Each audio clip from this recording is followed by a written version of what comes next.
Hello, it's Charles Folkart on October 2, 2017. I welcome all of you. Thank you for supporting. The weather outside here in northwest Montana has turned. It's raining out, so there's not too much I want to do out there right now in the rain, and I don't have anything else, so I thought I would create another video. I've got two other videos that I recorded over the weekend, and I'm not going to use either one of them. One of them was almost a half an hour long. I edited it. It took me all morning. Maybe I'll go back and edit it out again. But anyway, what I want to talk about is on those videos, but in less time if I ever get to it. The one fella mentioned, Martin, said end the Fed, and I asked what do we want to, what's some things we should I should bring up here on the videos, and so he mentioned end the Fed, end the Fed, end the Fed, and yeah, I think we should end the Fed, but we got to have something to replace it. And I hear a lot of end the Fed, end the Fed. Ron Paul for what 30, 40 years, end the Fed, end the Fed. How far did he get? And he was. Yeah, and that's why it's never going to work, because we're depending on someone else to do it for us in Washington. There is hope. Judge Moore there in Alabama. We got one guy. There is always hope, and I like Judge Moore, of course. Anybody that knows him can appreciate what he's done. He's a man of conviction, and that's something we don't see anymore. We don't see people of conviction. We don't see men of conviction. We don't see men of principle. We don't see men that have said, you know what, I don't give. Well, we do. We do see a few, and they make the headlines. Lavoy Finicum comes to mind, the Bundys. What was that fellow back in the 80s? It'll come to me in a minute. He got killed, and his son is still in prison, folks. Gordon Call. Mr. Gordon Call. I remember hearing just a little bit about that. That was maybe before I subscribed to the Spotlight. I'm not sure, but it would have been in there for sure. So, there are a few. Edgar Steele is a man of principle. Well, he paid a big price for that too, didn't he? Talk about being falsely accused. Our government, our leaders, these people that control our world, these criminals, they use every means, legal and illegal, to get your money and to ruin your life. Some to a higher degree than others, and a lot of you people out there watching this, especially you people that are self-employed, have your own business like I had, I know how you feel. But what have you done? What have you done to promote the idea of liberty in this country? Making a lot of money, you got money in the bank account, it's all fiat currency, and it could all go away just like that, which is what happened to me. And then you might have to live on nothing. And if you think that those things that you've surrounded yourself with, that new house and that carpet and that wall paneling and that trim and wow, you got the new appliances, you got the big flat screen.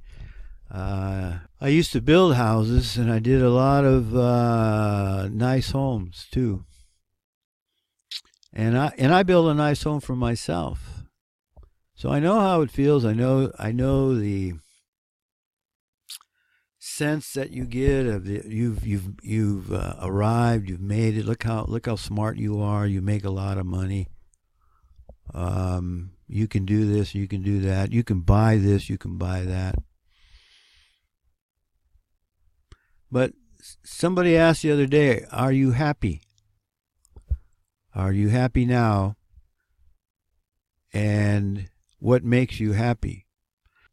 That's the same question the young woman asked the fireman in Fahrenheit 451 at the very beginning of the book. And it sets the tone, it sets the theme for Fahrenheit 451. If you haven't read that book in the last few years and you can't remember all that, I suggest you go back and have a look at it again, because here's the question: are you happy? Are you happy? And I would suggest that happiness isn't something you want to strive for. It's being content. 1 Timothy 6:6. With food and raiment, therewith be content. When I left after losing everything here in the United States, actually I didn't lose it. You know, I look at it now like I was freed. I was freed up from all of that stuff, and I had a carry-on and a one-checked bag, and I flew to Bangkok. And when I landed in Bangkok, I didn't have anything. I didn't have any friends. I didn't really know anybody. I was going to go to the school and learn how to teach. And boy, I tell you what, it's a good thing I wasn't attached to all my things, because a lot of guys can't make it. I made it, and I'm here to tell you, you don't want to go after things. All that stuff. I'm trying to get rid of my stuff. So anyway, you're accumulating a lot of stuff, but are you really happy with all that stuff?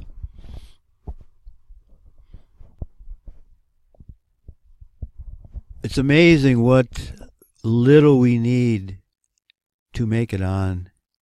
And I think the less you get, the happier you are, the more content you are. Be content with such things as you have.